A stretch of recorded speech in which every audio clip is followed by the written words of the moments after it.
olen alati mõelnud, ma tahan abielluda, aga ma ei olnud südames tundnud seda nii-öelda tunnet, et okei, see on nüüd see tüdruk või see neiu, kellega ma tahan abielluda. Ja mulle tundus, et seda nagu ei tulegi, et ma jäängi nagu ootama, aga... Kallid sõbrad, perekond, oleme täna siia kogunenud. Selleks, et olla tunnistajatena sellest, kuidas Harri ja Maarja-Liis tahavad üheskoos minna abielu edasi. Aga siis tuli Maarja-Liis minu ellu. Ja ma ütleks, et esimesest kohtumisest kohe ma tundsin, et võin abielluda. Ma tahan abielluda.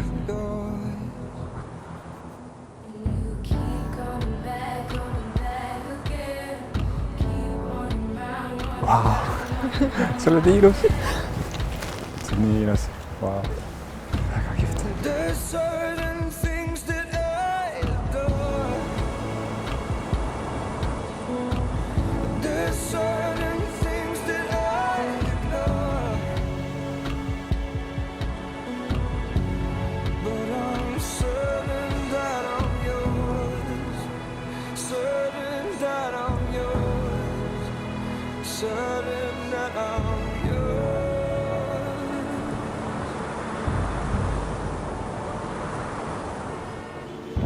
Tahtsin öelda seda, kui tänulik ma olen selle eest, et Maarja-Liis mu sõbranna on.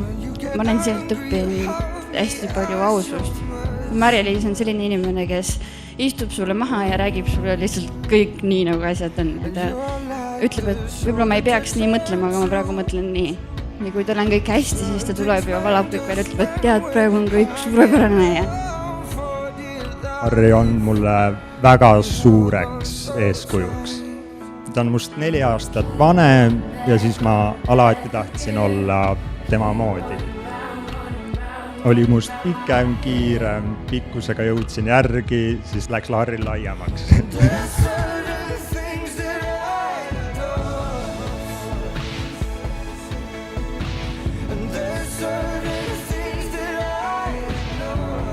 Teie hakkate otsugi kirjutama ühte lugu, ühte raamatut, teie abielu raamatut. Ja ma tahaks teid küsida täna. Ja mõnes mõttes tegelikult need kõigilt, aga eelkõige teilt. Et kui teie abielu oleks üks lugu, üks raamat, siis millist pealkirja te tahate, et see kannaks?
See on tõesti väga kõrge helistik. Mul oleks vaja ühte naishäält, kes seda laulu võiks laulda. Jääd üles, rahvas!